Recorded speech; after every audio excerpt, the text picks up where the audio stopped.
jusqu'à 20 000 € de remise pour la Mustang Mach-E électrique.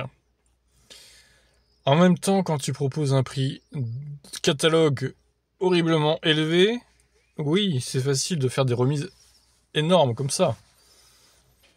Non mais alors déjà, Mustang GT Extended Range, prix public 82 000 €, prix remisé 62 000. D'accord, donc 20 000 € de moins, c'est ça, mais elle a que 490 km d'autonomie. La Extended Range Propulsion, elle a 600 km d'autonomie, et pareil, 20 000 € de remise. Non mais déjà 70 000 € de base, c'est n'importe quoi. Elle vaut pas ce prix-là, hein. On va être très clair, jamais elle vaut 70 000 € cette voiture, hein. Donc le prix était juste délirant de base. Millésime invendable, ces successions de mises à jour possèdent en effet un revers.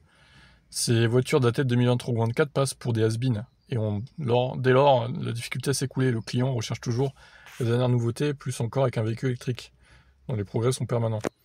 On découvre sur le site de Ford France que les Mustang Mach-E datés de 2023 sont remisés de 16 000 à 20 000 €. Donc ok, on a vu.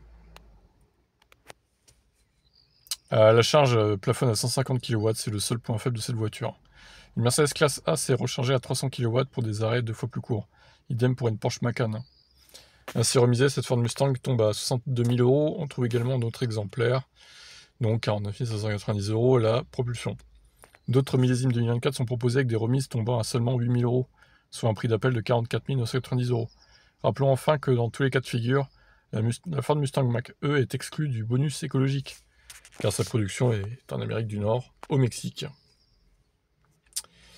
Ok, alors oui, je veux bien concéder que c'est des belles remises, mais est-ce que c'est déjà pas un peu cher de base, les voitures?